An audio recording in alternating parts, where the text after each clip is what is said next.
Okay, well, I'm hoping you're someplace interesting and technologically helpful because we have some issues to work on. I am in downtown Philly making a stop to grab some supplies. Got to do an emergency stop. And then I realized I haven't had water since I was on the airplane. So I'm I'm trying to find this CVS. But you were, well, let me just say, I think we owe the people a podcast tonight. I owe you we owe you probably, I think, exactly 13 minutes at least of content,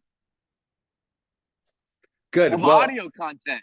I want somebody to actually see if they can make a transcript just reading our lips from yesterday's podcast. okay, Probably so it's September 20th, 5:06 p.m. Pacific time, and 8:06 Eastern time because you're in Philadelphia. And yeah, I want to talk about early voting eventually in this yes. podcast. Okay. First Let's day. do it because it's happening right now. First day. First day. Also, downtown Philly is super cool. Hey, can you stop and show us around? Can you give us a camera 360? Yeah. Can you look at this? This is like the nightlife here is amazing. There are these like small walkable streets, and there's people everywhere, and it's all different kinds of people. And there's people here having dinner over here. Oh, that's nice. That's nice. Sure. It's That's really cool. Like, what is this cafe thing? That's really cool over there. Wow. All right. Like, I okay. really want to stop and hang out here, but there's a team of 70 people waiting for us at the hotel. Oh man. All right, let's go. Let's go. So here's I there have been a lot of inquiries about what exactly happened yesterday on the podcast. Okay. There's been a lot of I don't agree with that, David. I don't agree with that. They're not inquiries. Okay. Everybody knows what happened. And they're really just statements. If not full on accusations. Right. And I'm gonna make two statements. You're gonna start with the statements? Okay. Yeah. I'm gonna make two statements. Okay. The first one is Be careful the because first one this is is you don't perjure yourself now. yeah. But the first one is what are you supposed to say nowadays? They can do a lot of crazy things on the internet these days, and I don't know that was me. I don't think that was me on the video. I shouldn't try to quote. I shouldn't try to real candidate who's one of the most terrible people as we're finding out on the planet. So yes, my first statement is that whenever I get the sense that the community is feeling too successful, and David, you've been doing such a good job on these podcasts. I just, you got to inject a little adversity just to for professional development reasons. This is really about David's development as a staff member at CP, and it was a test to see how he would overcome. Okay. All right. Yeah. Statement That's my first two. statement. What's the second statement? Totally messed up on accident, and Wait, you froze you're up for doing a such a second good there. job. You froze up, Oh, which okay. seems totally Okay. appropriate there. What was it? Statement two is that you're doing such a good job, man. I should have left the microphone alone, and the microphone was actually working. I listened to it again. When my mouth got close to the mic, it did get louder. So like I was not only was I wrong, but I was incorrect. You were absolutely, and several Yes. people who have sent me emails have noted that the microphone was working. Okay, Was it was working. working. That's right. Yeah, I just love how many people are concerned about this. If this is a test of our community, because if we had a passive community, people would have said nothing, and whatever. But they were really concerned about not receiving the second half of their content. They were outraged that they felt like they missed out on such rich conversation, and then they started to investigate the root of the problem, and it was me. It was Right, so me. I'm pretty sure we need to run a little analysis, a little forensic analysis Okay. here. Okay, All so right. What do you got? What do you I got? got the video here. All right, and Okay. we're gonna I watch it. love that. The moment where it all breaks down. Okay. Ready? Yeah. Wait, I you're don't probably hear not anything. hearing. You're not hearing it, right? Yeah, hang on. Yeah. Run it back. Oh, okay. I forgot to put the sound on, which is ironic also. Okay, so It is. It is. okay, here we go. Let's see.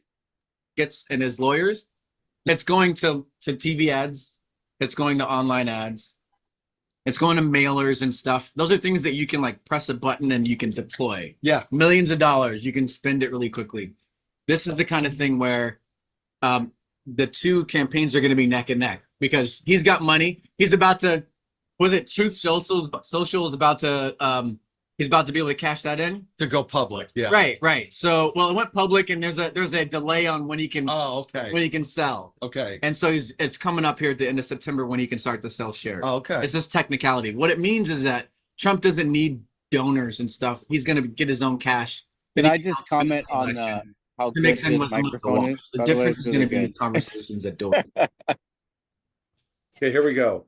That's what we have on the left that they don't have. That's why the Cartwright campaign. Yeah, well, don't jump. Don't go there yet. Okay. So, but Here we this come, is man. why common power is going to be a difference out in the doors. Okay, so we just had a coffee with a supporter of CP, and you told a story that I had not heard before about the Cartwright campaign in Pennsylvania. So can you share that here? Wait, let me see. This is a test for the microphone. I'm going close to the mic right here. It should be louder. This is quieter. I don't think the mic's working. David's got this fancy mic. He's this. And there it goes. Wait. Oh, that's it right there. That's it right there. So what I want to do is I want to go back to this moment right here. Phones on TV. So, but that's why common power is going to be a difference out in the doors. Okay, so we just had a coffee with a supporter of CP, and you told a story that I had not heard before about the Cartwright campaign in Pennsylvania. So can you share that here? Wait, let me see. So we this is the crucial moment, Charles, is in the moment. And I have That's good. I've agreed to those that have inquired to do a little interrogation here of exactly what was going through What was your I thinking? mind. What was your Really? what was on your mind at that moment? Because we were doing just fine, man. We were cruising along, right? I'm doing the hands, by the way. You can't see it. I'm doing the Trump hands. Okay, we were cruising along, all right. And then all of a sudden, so did you literally get a message that was like, what was he thinking? Like, what were you thinking? Like that kind of thing. You got one of those? No, I didn't get those, but I did get a whole. I got at least a dozen messages, out of which 2/3 of them said Charles was making fun of the microphone, and then he messed it up. And then, all right, and then that's exactly what happened. It's literally that. Yep, exactly. So what happened? Did you? I'm turning sideways now, like I'm looking. Did you see out of the corner of your eye the microphone, or what happened? What it was so here's another irony. I was actually concerned because of all the cars that were going by, because they're right there next to the street, that we couldn't be heard well. And I was like, this Cartwright story is so good. I want to make sure we cap. If you can't hear any of this stuff, I want to make sure you capture this story. So I was like, microphone. Yeah, that's what that was. Okay. Did you go off? You're not in video right now. Just FYI, you might not know that. All right. So there you go. So you see this microphone. There we go. Wait. I'm right here, right outside of Target. What is it? Right here. Oh, CVS. Okay, great. No, I found a Target, man. I found a Target. Oh, nice. So here's the microphone right here. Okay. And you're like, I'm going to make fun of it because it looks old school and everything. And David's clunky. No, not because of that. Yeah. No, Man, I know it. Like, we're unpacking it here. We're unpacking it. No, okay. So wait, let's go back to the beginning of the record. Before we started recording, I walked up to it and I touched the cord in the back. And what did I say about the cord? Yeah, it's a little bent, probably not the way it should be. Yes. Okay. Yeah, it's bent like it's about to break. Wait, hold it up to the camera. This is good. Everybody watch this. Here we go. Hold it up. See, it's Yeah, supposed to the go court. out straight. It's supposed to go out straight. Okay, it's supposed to go out Yeah, it's just like about to. that. Okay. Don't bend it back. Oh. Okay. Yeah, Okay. cords are not No, supposed to bend like that. okay, so you were joking about it. And it's true because it is clunky. And when I first got it, I asked Hanson Hossein to order me a good microphone, and this one shows up in the mail. All right. And I'm like, no, Yeah. no. I want one that clips on top of the computer. All right, right up here, which is what Wole had given me 4 years ago. Okay. Okay. So I mailed it back to like wherever we bought it from. I shipped it back, and I just said, I'm going to Best Buy. Going to Best Buy. I'm buying one. And so I go to Best Buy, and they're like, we don't make the clip-on microphones on the computers anymore. We don't make those. All we got are these. So I ended up buying the same microphone. Okay, this thing. And I take it around the country with me now. All right.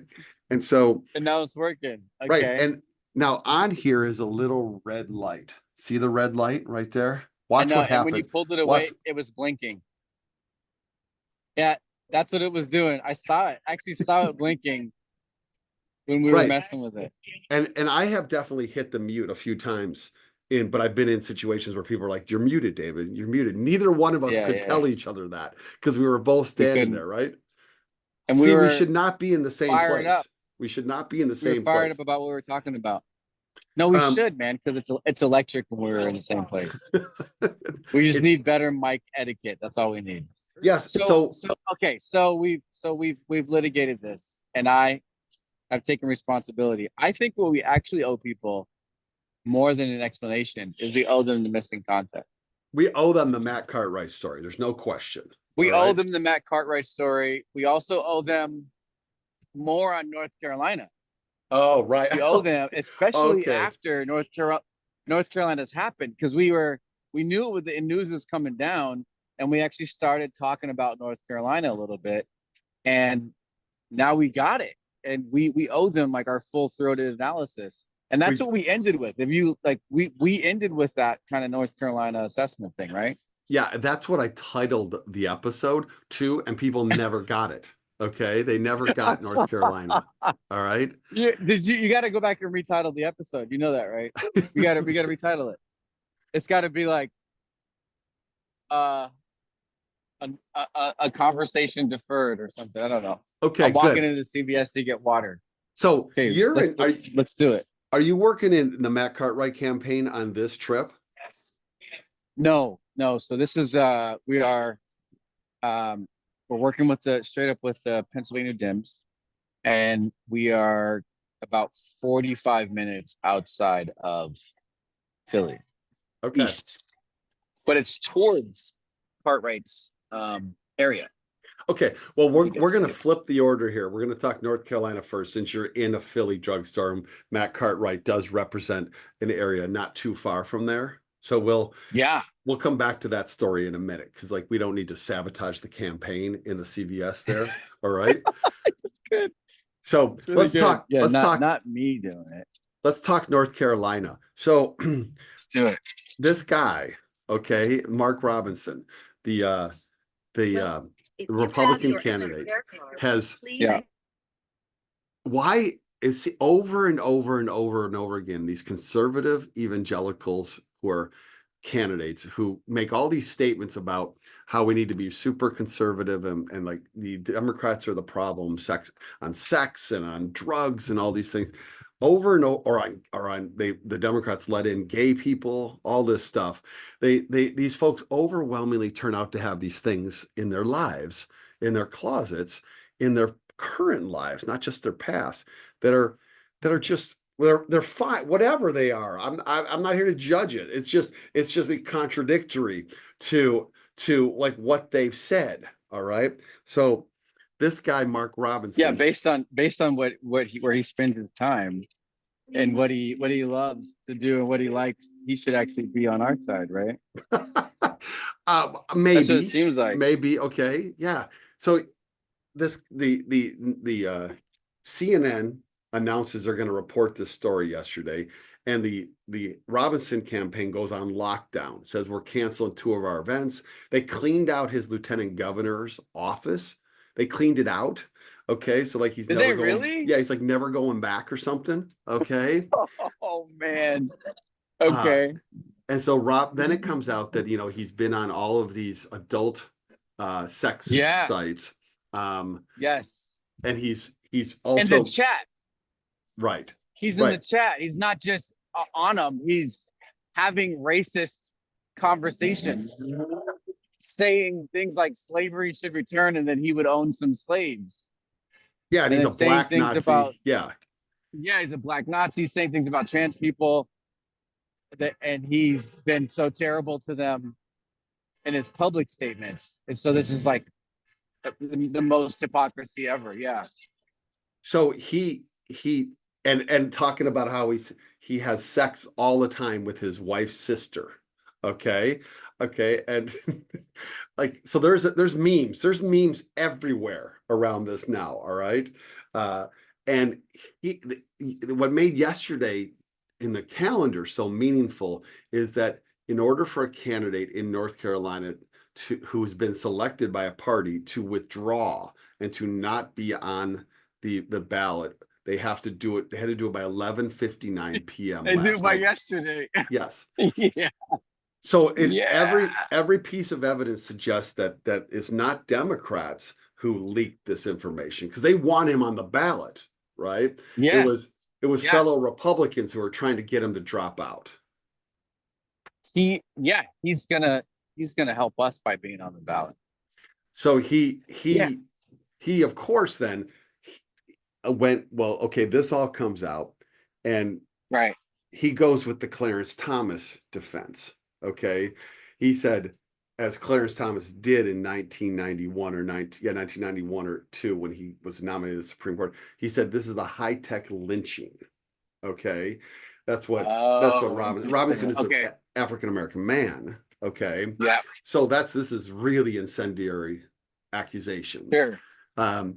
And he makes his statement, and then eventually he says, I'm not pulling out. This is all fake. It's all false. The false media, the leftist media, they're all making this all up. And then the Republican Party in North Carolina got behind him and supported him. So he stayed on the ticket. Did they really? He's on the ticket. They did. They didn't like embrace him. Oh my But gosh. they didn't embrace him, but they did go after the leftist media that is supposedly, making this all up. All right. Yeah, because they're like, what do we do now that he won't back out? Well, we've got to own it now. We've got to go all the way in and support him. Yes. All of these elected officials in North Carolina who are running for office have been on the record saying all of these things. Now, do you know what Trump said about him? Yeah, he said he's Martin Luther King on steroids. Exactly.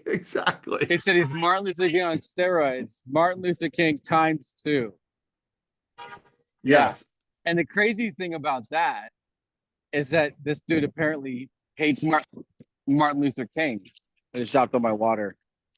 Thank you so much. I'm being helped by the citizens of Philadelphia. Apparently this guy hates Martin Luther King. So when he said that on the microphone in front of people, in front of him, he was like, I don't know how you feel about that.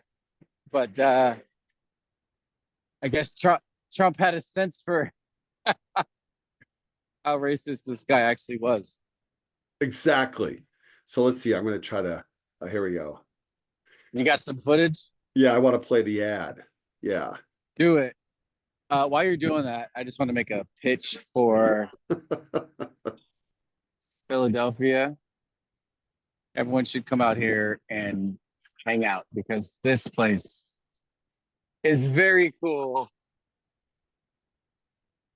All kinds of people, all different ages and races, walking around, having dinner at some cool places. That's really awesome. That's great. I love this. We're going to be doing so many of these from the on the scene kind of podcast over the next month and a half. All right, here's the ad. So the Harris Walls campaign, which has been just destroying Trump on social media for some time. Okay. Yeah. Here we go. And he's been an unbelievable Lieutenant Governor Mark Robinson. For me, there's no compromise on abortion. I think you're better than Martin Luther King. We could pass a bill saying you can't have an abortion in North Carolina for any reason. Abortion in this country, it's about killing a child because you aren't responsible enough to keep your skirt down. I've been with him a lot. I've gotten to know him, and he's outstanding. Donald Trump and Mark Robinson. They're both wrong for North Carolina. Okay. Now notice that Wow. they don't go off message here. Okay. While while they're tying Trump to Robinson, they stay on their best message, abortion rights too. Okay. Amazing. It's good stuff. I'm gonna get in the car here in a second. Let's keep going. Okay, just as a point of notice, I do want to say that yesterday was a fucking crazy day in our political arena. It Because- was. Because Olivia Newsy, who's a reporter for the New York Magazine, it was I revealed know. that she and Robert Kennedy were having an affair when she was reporting on the campaign and being very critical of Biden for months after months. Okay.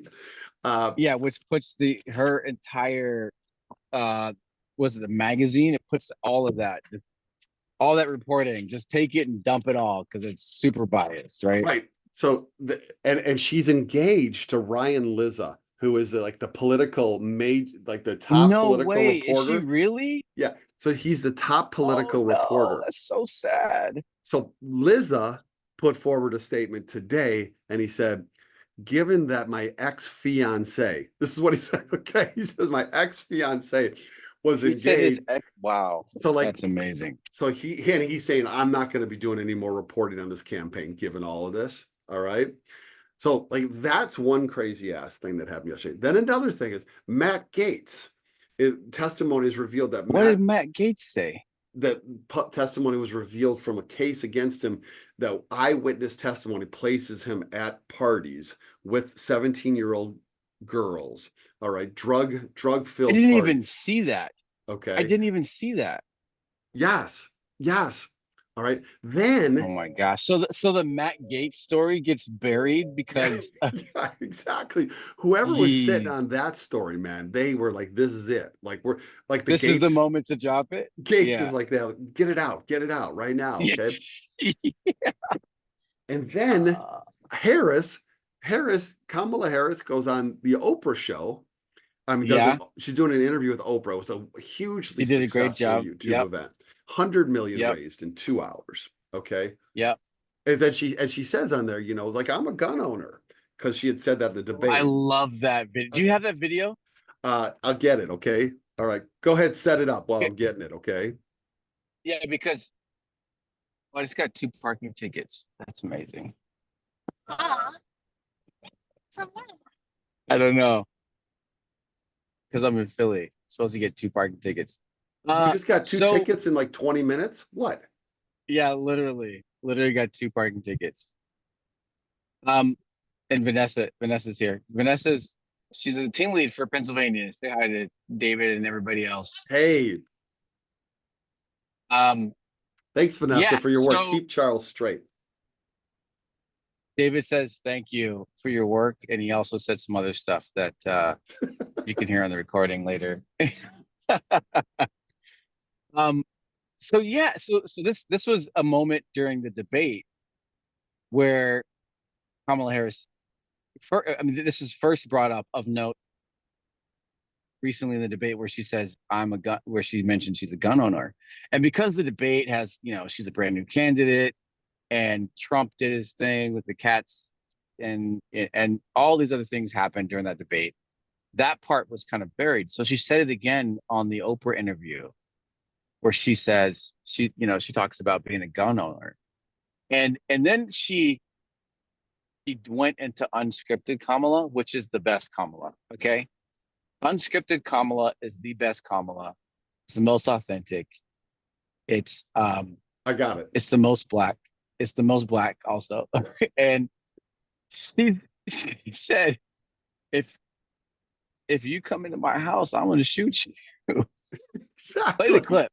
Steve says it better than I can, but oh my gosh. Right. So here we That go. was the realest. And then she acknowledges that she probably shouldn't have said that, but that makes it even better.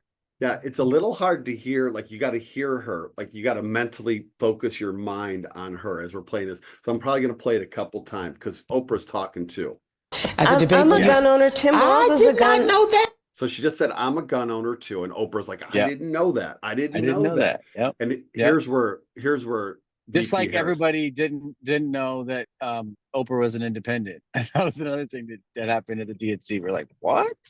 So there's all these people behind Kamala Harris and Oprah too are watches. Like their facial expressions are priceless here. Okay. Yeah. If somebody breaks in my house, they're getting shot. Yes. I hear that. I hear that. Probably should not have said that. But my staff will deal with that later.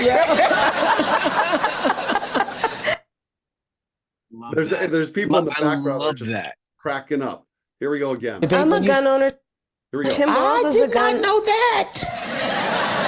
If somebody breaks in my house, they're getting shot. Yes. I hear that. I hear that. Probably should not have said that. So she says that, right? Yep. Now I haven't watched this yet, so this is a little risky right now. But I'm gonna play a TikTok, and the TikTok is by this guy who says this is the moment she won the election. Okay. That's exactly what I was thinking when I saw it, dude. When I saw that, I was thinking the same thing. And then I heard that somebody tweeted out that clip, and they tweeted the 270 to win map, and it was completely blue.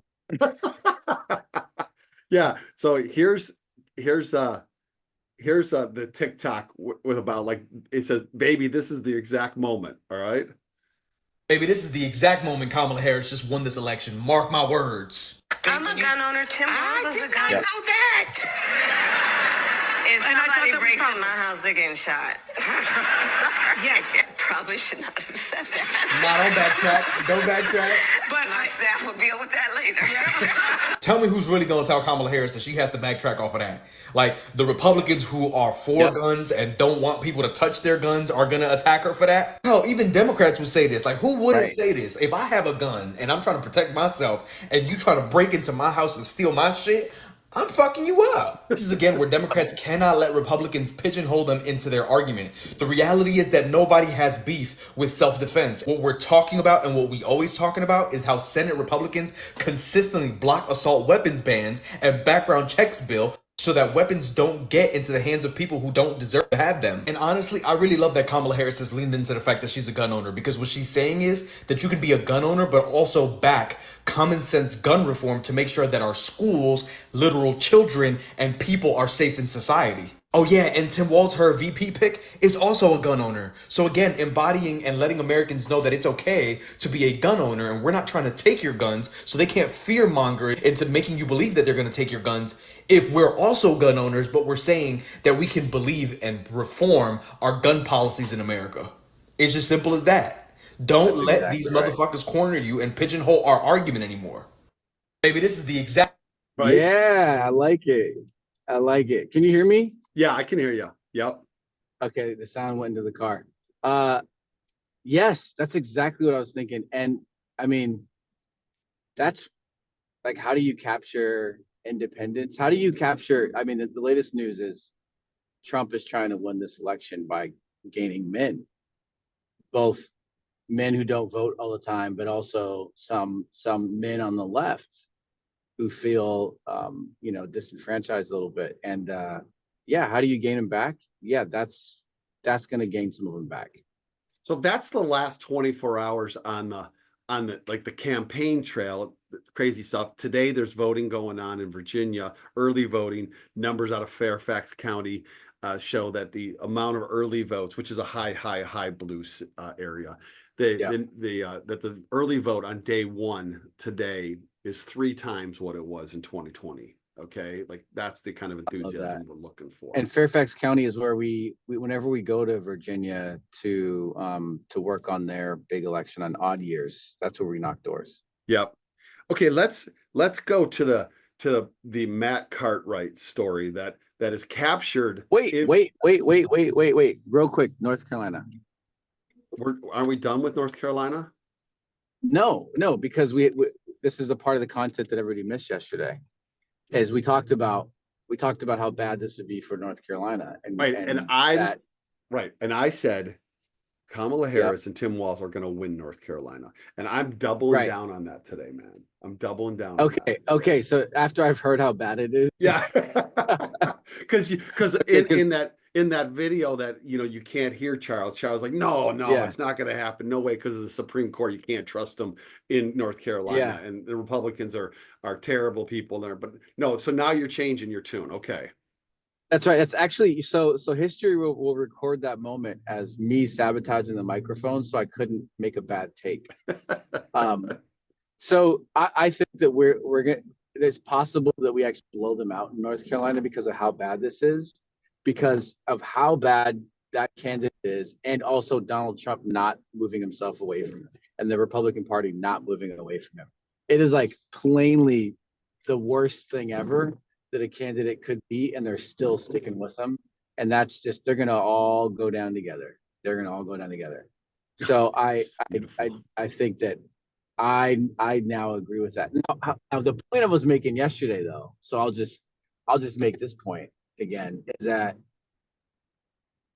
it is not just about voters and what they think about candidates in elections. It's not. And I think that too often what happens is that we measure elections by one, it's not even by polling registered voters, it's by polling likely voters. And it's increasingly more difficult to register right now, so that we get a better take on what voters think if we actually poll the people who can actually vote. But two, there's this voter suppression is such a strong and effective tactic on the right that we should put that in the measures for each of the states. That's the reason why, even though there's a ton of likely Dem voters in places like Texas and Florida, we think there's no way that we're going to win those or even compete in those states, because voter suppression is so effective there. And I think the same is true for North Carolina, right? Right. Today in Georgia, the Georgia Elections Board voted 3-2 Exactly. that all ballots need to be hand counted, clearly setting it up for some nefarious action. It's not clear if that's going to hold or not. The state attorney general has said, I don't think you can change the rules for how ballot counting happens 50 days before an election. So we'll see if that happens. But Georgia is ground zero for voter suppression in states that we could possibly win. All right. Now, but back to North Carolina, because I got one more clip on North Carolina. Okay. So this is from Harry Enton, who is the CNN kind of lead political correspondent. And Harry is not the most dynamic individuals, but he sometimes comes up with some good stuff. And this is him talking about the Mark Robinson story and the amount of Google searches. Okay. Oh, no. Searches for Mark Robinson. Turns out there are a lot of stories people talk about, and then they really fall flat. People aren't interested in them. This is a story people are really interested in. Google searches for Mark Robinson since that K-File story broke yesterday versus the prior 24 hours. Nationally, searches for Mark Robinson up 8,540%. My goodness gracious. How about in the great state of North Carolina? Wow. Up by more than 4,000%, despite the fact that they were Googling him plenty before. The bottom line is a lot of interest in this story. Break down the state of politics right now in the great state of North Carolina. How could this single scandal impact not just the gubernatorial race, but perhaps even the presidential race there? Yeah, if you look at where the polls were heading into this, right, in the presidential race, my goodness gracious, how tight it was. It was tied. I think it was like 0.2 percentage points if you didn't round it. But the bottom line is tied between Kamala Harris and Donald Trump. In the governor's race, look, the Democrat Josh Stein was well ahead of Mark Robinson. Plus 10? Are you serious? I think he's going to be leading by even more after this particular thing. It's the real question of how much this may impact the presidential race. And how important is the great state of North Carolina when it comes to the presidential race? Look at this. The chance of winning the election, if they win in North Carolina, it's very important. If Kamala Harris wins in North Carolina, look at that. Her chance of winning up to 95%. Donald Trump, even if he wins there, it's just 76%. But that actually says that this state is much more of a must-win for Donald Trump than it is for Kamala Harris. And that's why this scandal could be so devastating to his chances in what is really a must-win state for him. It's like that. I don't know. It's like throwing a pick an interception in the end zone Yeah. on the goal Stop. line. Okay. No, you can't say that. You can't Okay, say like that. it's devastating, is what it is. It's devastating. Okay. Pete Carroll doesn't have a new job yet. We can't even talk about that. Okay. So, by the way, while we're on this call, not this call, this Zoom, this podcast. Let me just make sure I'm recording this. The one of our North Carolina team leads, Greg Pesich, who is out of Florida, as a teacher. Yeah. Greg emailed me about yesterday's podcast while we were on here. Okay. What did he say? He said,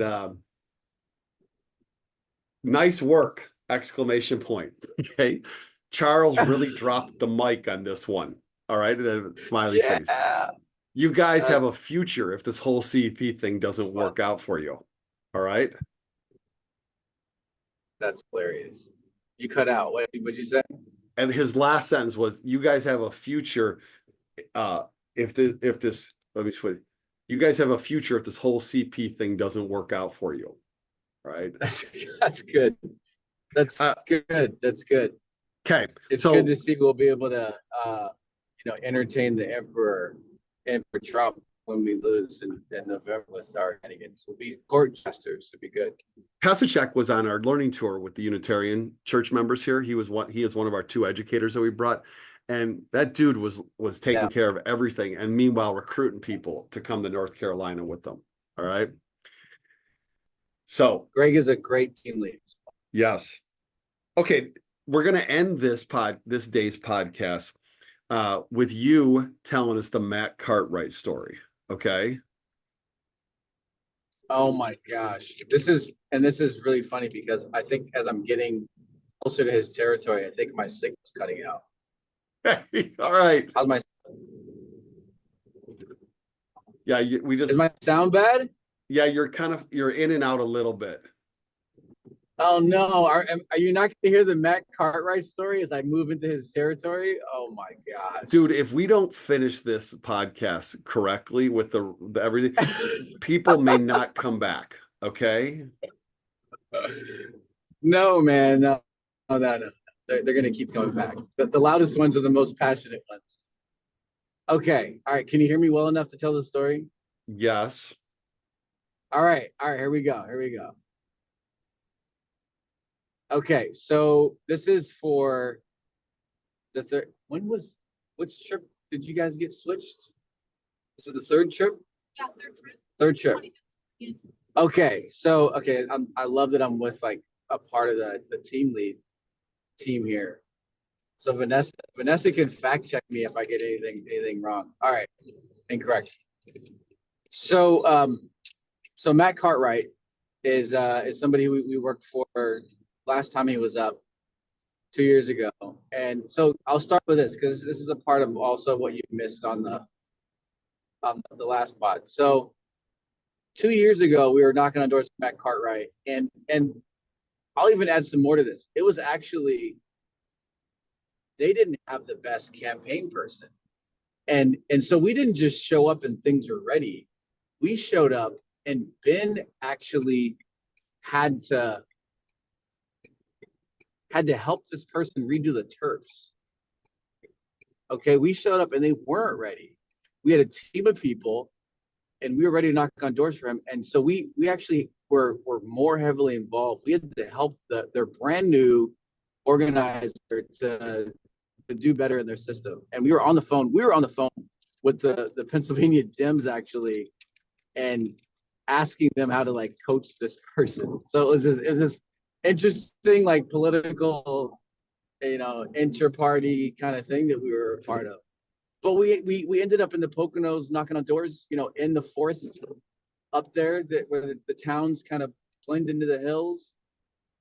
And we're knocking on doors in these dirt roads where there's, deer and it's one of the coolest places I've ever knocked on doors. But just one story about knocking on doors in that neighborhood. I walked to a house and it's got an American flag, and it's got a truck. It's got an old Ford pickup truck outside with a sticker on the truck that's a Marine sticker. And I had to double check the address because I'm like, this is not the house I'm supposed to knock on doors.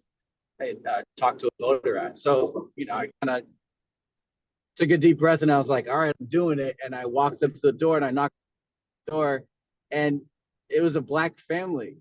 And they were all at the door. And we had a great conversation about voting for Matt Cartwright. And they all knew where their polling place was and they were voting for him, and it was all good. And that was a moment where my biases were kind of blown up, and it taught me a lot about the things that we think about each other in America, about voters, about a lot of things. And it was a reset moment for me for sure. But that was one of the cool things about knocking on doors for Matt Cartwright. But we did so well on that door knocking push that they heard that we were coming back to Pennsylvania, and they wanted us to come back to their district. This cycle, this election, yeah. For this year, yeah. Yeah. And we had to tell them, hey, we are cooperating with the PA Dems, and they're telling us where to go. So if you want us to come to your district, this is Puya. Like they texted Puya. This is how connected we are to them right now. They texted Puya, and he's like, hey, I'm sorry, man, I can't help you. You got to talk to your folks. And so the Matt Cartwright campaign reached out to the Pennsylvania Dems to ask for Common Power resources, to ask for us to come and knock on doors in his district instead of wherever we were going to go. So they had to negotiate for our capacity, which is super cool. That's where we are as an organization. So to put the kicker on this, I have done a little research, and the Hill, which is a Capitol Hill publication that writes about Congress and about elections. Yeah. In June 21st, so 3 months ago, wrote an article, and it said ignore all the polls, ignore the debates. This is back when Biden was still in the race. Ignore it all. If you want to know the actual trajectory of the 2024, I remember this. Ignore it all, it says. If you want to know the actual trajectory of the 2024 presidential, 2024 Senate, and 2024 House races, all you need to do is monitor the state of play in 2 congressional districts, Pennsylvania's 8th and Nebraska's 2nd. And Cartwright is in the 8th. He's the incumbent in the 8th.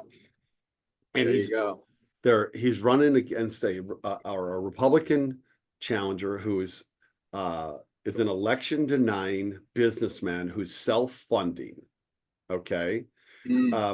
And this state, here's what it is. It's a Republican district. It's a district that leans Republican relative to the national average by 4 points. Okay. In 2016, Hillary Clinton lost the district by 8 points. Biden lost the district by 3 points in 2020. Okay. But Cartwright has been able to hold it because he's a moderate and he's a good fit for there in the state. So this is not only like a district, according to this analysis, it's one of the top bellwethers in the country. And Common Power has been personally requested to come and work there. That's the organization we want to be, and we are. That's who we are. That's right. All right. That's our reputation we've earned. Yep. Vanessa sitting next to you. Vanessa is one of the team leads, right? That's right. She's right here. Hi. So Vanessa, how many people are coming for this trip? We have close to 80 people this first trip. How's that feel? I mean, it's exciting. It's nice seeing all these people coming in from different channels and avenues. And makes me feel very hopeful knowing that it's not just Pennsylvania, right? It's all the states across the country, people coming together. It feels good. That's awesome. 70, 80 people from Common Power alone are coming this weekend to knock doors with you all. That's amazing. This is part of our kickoff all the way around the country. Thank you for your leadership, for your work. Don't let Charles, near any technology. There's a lot of concern about Charles and technology right now in CP Nation. Okay. You know what it is, man? It's because I'm just electric right now, man. I'm buzzing. The energy that it takes to get through this season, it's just that's what it is. That's what's going on. You're right. I shouldn't touch any electronics. Yeah, you're the third rail right now. You are the third I am, rail. man. Okay? I'm yep. I will kill you, but I'm also making the subway go. You know what I mean? That is it. When we landed at the airport, somebody of our CPers was like, "Are you tired? Are you exhausted?" I was like, "No, I'm just tired." But that's where I should be right now. I'll be exhausted later. And I'll kick it to it, and then they were like, "How about November 6th, right? That's when you're gonna sleep." I was like, "No. It goes into a whole other gear there. That's all. I got different gears. That's all." In the words of our vice presidential candidate, we can sleep when we're dead, right? That's right, Tim Walz. So, all right, man. Hey, have a great trip. We'll catch up with you. I think we're getting back now. If this podcast lands out there, okay. I think we're back on the right track. Okay. I think so, and we can do. I feel so guilty for the content that folks didn't get yesterday. So let's do another one tomorrow, and the next day, and the one after that. I can probably do one from every day while I'm out here. Okay. All right. Do some work. Let's go. All right, man. Take care. See you both. Bye-bye. All right.